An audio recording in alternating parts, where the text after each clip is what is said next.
अभी तक हमने आयताकार और वर्गाकार आकृतियों की परिमाप भी निकाला और क्षेत्रफल दोनों हमने सीख लिया है ना। अब यदि ये वर्गाकार आकृति का हमने परिमाप निकाला, हमने आयताकार आकृति का परिमाप निकाला, आयताकार खेत का निकाला, हमने वर्गाकार मैदान का भी परिमाप क्षेत्रफल दोनों निकालना सीख लिया। अब यदि हमारे सामने इस प्रकार की आकृति आती है, ऐसी आकृति आएगी, तो हम उनका परिमाप या क्षेत्रफल किस प्रकार निकालेंगे, हम कैसे पता लगाएंगे कि कौन सी आकृति का परिमाप अधिक है, किसका कम है ना।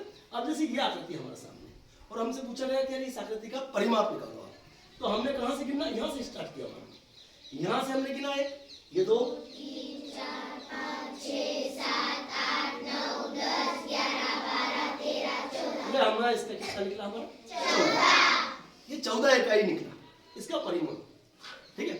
अब इसका हमको परिमाप निकालना, फिर हमने यहां से गिनना शुरू किया, 1 2 3 4 5 6 7 8 9 10 कितना निकला इसका 10 निकला। हम ऐसे प्रत्येक आकृति का परिमाप निकाल सकते हैं। अब हमको क्षेत्रफल निकालना सीखना है, इसका क्षेत्रफल पूछा है, तो हम इसका क्षेत्रफल कैसे निकालेंगे है? तो हम क्या करेंगे, इसका पता, इसको हमने इस क्षेत्रफल को निकालने के लिए हमने इसके अंदर ऐसा इसका हमको पता है क्षेत्रफल कैसे निकालते हैं। आयत का यदि क्षेत्रफल निकालना है तो लंबाई और चौड़ाई का आपस में गुणा कर देते, ये करते ना। और हमको वर्ग का क्षेत्रफल निकालना है तो भुजा और भुजा गुणा कर देते है ना। अब अपन इसको देखिए, इसको अलग कर देते, इसको अलग कर दिया हमने क्षेत्रफल, तो क्षेत्रफल निकाल देना अपन, 1 2 3 4, इसकी लंबाई कितनी हो गई 4। अब इसकी चौड़ाई देखते, इसको अभी थोड़ी देर के लिए इसको अपन बंद कर दिया, 1 और 2, ठीक है। चौड़ाई इसकी है 2, लंबाई चौड़ाई गुणा किया अपन ने, कितना निकला 8। ये इतनी वाली आकृति कितना ले 8। अब इसका निकाले, ये हमको वर्गाकार आकृति दिख रही, ये भी आयताकार हो गया आयताकार, और ये क्या है वर्गाकार, तो इसका हमने निकाला लंबाई और चौड़ाई दोनों एक जैसी है, मतलब भुजा गुणित भुजा, तो एक ही इसकी इकाई, तो 1 गुणित 1 कितना आया 1। अब इसका कितना आया था 8, इसका 8 था, और इसका कितना आया 1, तो इसका कितना निकल गया 9 इसका क्षेत्रफल निकल गया।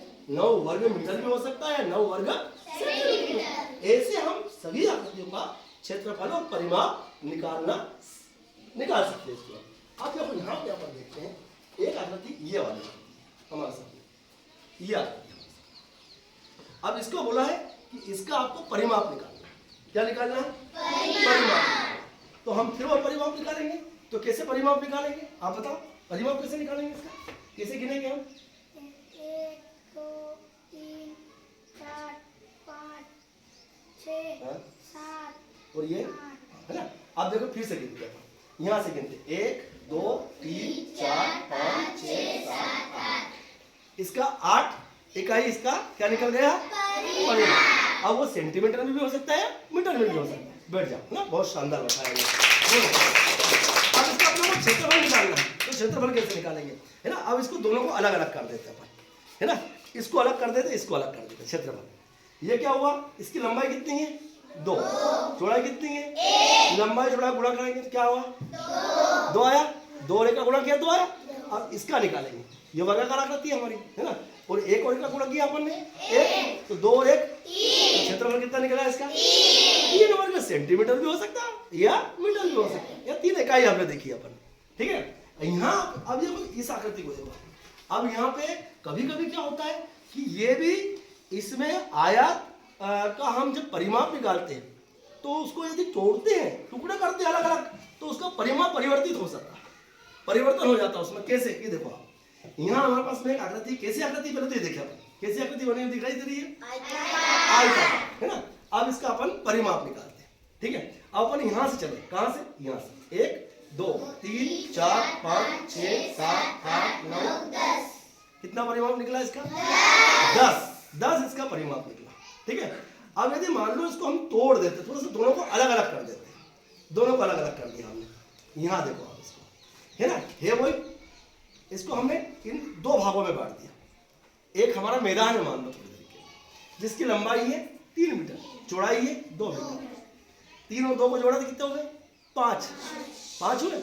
अब इसका परिमाप निकालने के लिए किस होता क्या कि 2 गुणित कोष्टक में लंबाई चौड़ाई को हमने जोड़ लिया, 5 हुए, तो 5 दूनी 10, ये 10 इसका परिमाप हो गया। अब इस खेत को या इस मैदान को हमने 2 भागों में बांट दिया, है वही है ना। अब इसको हमने दो भागों में बांटा, देखो ध्यान से, दो भागों में बांट दिया। अब इसका परिमाप निकालते हैं अपन, है ना। तो अब यहाँ से सुन दिया, 1 2 3 4 5 6 7 8, 8 इसका निकला और 8 इसका निकला। परिमाप दोनों का कितना निकल गया? 16 हो गया। इसको दो भागों में बांट दिया, इसको दो भागों में बांट दिया है, वो इतना ही बड़ा। बाकी जैसे इस खेत को, इस मैदान को हमने दो बराबर भागों में बांट दिया तो इसका परिमाप परिवर्तित हो गया। अब क्षेत्रफल परिवर्तित होगा कि नहीं ये देखते हैं अपन, क्षेत्रफल बदला कि नहीं। अब अपन क्षेत्रफल देखते हैं। क्षेत्रफल में क्या करते हैं? लंबाई और चौड़ाई गुणा करते हैं। ये 3 और 1, 3 और 1 का गुणा क्या था? 3 एकम 3, इसमें वो 3 और 1, 3 एकम 3 और 3 क्षेत्रफल वही निकला। इसका क्षेत्रफल निकालो, 3 और 2 का गुणा करा अपन, 3 दूनी 6, इसका भी क्षेत्रफल और इसका क्षेत्रफल बराबर है। बाकी क्या बदल रहा है इसके अंदर?